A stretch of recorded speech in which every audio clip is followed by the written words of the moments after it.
So it's Friday the 7th of November, and a few days ago I was Section 3. But what I do want to say is that West Mercia police have a lot to answer for, because they've lied, blatantly lied, to both myself and my mother, claiming that if I came back here to the psych ward, that they would take a statement, and they have just blatantly what they did was they were just about to put out an appeal. It was going to be one of them appeals like, vulnerable 40-year-old man is missing. And so people would have looked at that appeal, they would have looked at me and thought, I was just some really, really extremely vulnerable 40-year-old man that needed help and couldn't look after himself properly. And then I would have just gone straight back to the psych ward. So I think you've got to be careful with some of these missing persons posts, because it's not right. The police did say they would take a statement. They were ringing me, it's so sneaky, they were ringing me all through the process saying, Ben, we just want to make sure you're safe. We'll come and take a statement. And they've blatantly lied to myself and my mum. So I just want to let everybody know this, because what is going on is blatantly wrong. It seems to me like a massive cover-up, either that or people just do not care. I don't know why I'm doing that with my finger, the phone thing, wasn't it? But it seems to me that there's a massive cover-up. I might look tired, it's because I've just woken up, but I just want to get this message out, because in case I forget, this place is so weird that there's so much going on in my life. Like, I don't sleep very much. I'm having to note down all the times people are standing outside my door shouting. This has been constant reoccurring theme with previous residents who are coming and going. So I wouldn't be surprised if one of these residents goes and then another one comes and is still knocking on my door, shouting outside my door at night, playing knock us all run. Somebody even put a vape in my room. Now, I've never vaped in my life, and I still to this day will not know if it was a former patient or a member of staff just trying to stitch me up. So whatever is going on in the Worcester Royal Hospital, or Royal Worcester, whatever you want to call it, I don't know which way around it goes, in the elder unit, something isn't right in regards to people like me being here and what's going on. So I'm watching them release people that I think aren't ready to be released because they've dosed them full of stuff. And then they'll dose them and they're all dribbling, and yet they are adamant on keeping me in here. There's people in here been in here a lot less longer than me, and they're releasing them, but they are refusing. They just want to Section 3 me. I do not believe that they've got plans to get me out anytime soon because of the way they're Section 3 me. I don't trust it. I think that there's something really... I don't trust the way they're talking. They've been speaking to my mother, and it just seems that they're not willing to listen. It seems that these consultants do not want to be wrong, and that the second that you tell them that they might be wrong, that their ego just starts messing up. And I'm just going to say that how it is. They can talk to me with as much professionalism, smiles as they want. Once that you tell them that they might be wrong, they don't want to hear it. They're right, remember? They're professionals. They've been to university. They've studied. They can't be wrong. And so their ego kind of just resists, which isn't fair on people like myself. I'm having my whole life dictated, fully restricted, strangulated. I'm having my essence stripped, what makes me, my creativity, my impulsivity, Okay, I'm not saying it's always been an easy ride, but that's what makes me me. And it seems like this place is totally designed to... It's not even fit for purpose. I'm telling you, the way the building's designed isn't fit for purpose. It's more like it's fit for a torture camp. So the way the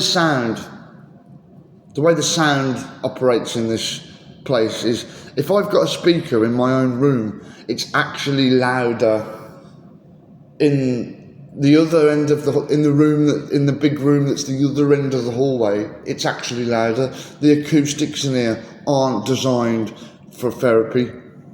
They're not. This place is not designed to be therapeutic. All day long I have to hear numerous patients with their phones on full blast, screaming and shouting all day long. It's like being in hell.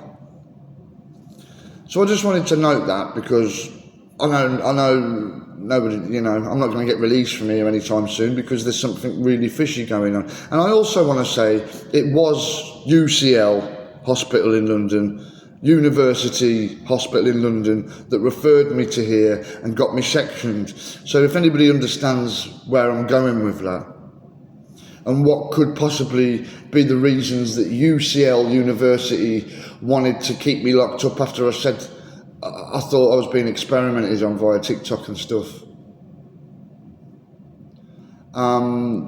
People can do their own research into experimentation. UCL University, Birmingham University, what was happening in the 1980s to people like myself. And I'll be honest, they can lock me up as much as they want. They can say that I'm crazy as much as they want. I do not think that these experiments ended. I do not think that these covert studies that have been going on to people within the 1980s and the 1990s ended. And let's just talk about Generation New Era, shall we? Which is happening next year, which you won't find spoken about on TikTok and you won't find spoken about on YouTube, but 30,000 new children next year will be studied throughout their whole life. Generation New Era. You won't find this on TikTok. They will suppress this. They will probably suppress this from this platform wherever I post it. But 30,000 people will be studied throughout their whole life. First, they'll be studied from the ages of 9 months to 11 months. Then they'll be studied around the age of 4 years old. And then they'll probably be studied when they're about 16 years old. Generation New Era. Do your research. And maybe, just maybe, I'm one of these people that's a longevity study. Why has my whole life felt like, whenever I've tried to exit institutionalisation, that I haven't been allowed to? Why has my whole life been based around putting environments that make you, that seem to tap into your sense of making you more suggestible? Isolation. Because the isolation from normal circumstances in my life has been phenomenal. And I want people to remember that. And it's almost like there's nothing I can really do about it. That whenever I try to live a normal life, I'm put in some very, very strange circumstances. Whether that's off the books or on the books. But all throughout it all, it's been very isolating and it's been very strange. I haven't had a normal life. So yeah, do I feel like a test subject? Yeah. I've had this kind of set. Remember, people, you can, the closed-minded people can say I'm paranoid all they want, but remember, I've grown up in this kind of setting my whole life. From an early teenager, I've been in these kind of settings, and it's almost like there's nothing I can do about it. It's like there's a force in my life that is just not letting me have a normal life. And that's just how it is. So yeah, you can't, anybody who wants to say that I'm paranoid schizophrenic for feeling that, they can't just put me into this setting and then say I'm paranoid for thinking that, And if they want, they might be able to sit there with their university bloody degrees in their nice cosy lives, and yet people that actually know me, because I tell you what, these people in the consultants, they haven't taken the time to know me. Oh, and let me tell you what else is going on in Royal Worcester Hospital. Did you know that I didn't even know who my designated nurse was until about 4 days ago? Maybe less than that. My designated nurse didn't even know that I grew up on the streets as a teenager. I think that's quite important information. They didn't know about my childhood.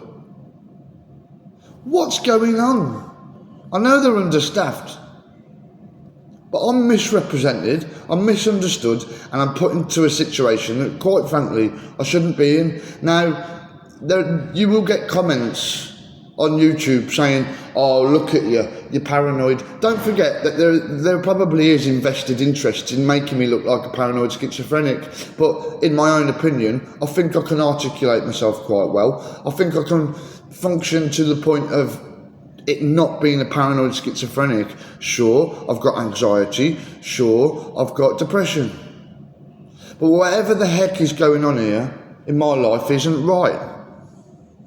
It's just not right, simple as, and I just wanted to say that I needed to document this, and it's going to get noisy now, so over and out, ladies.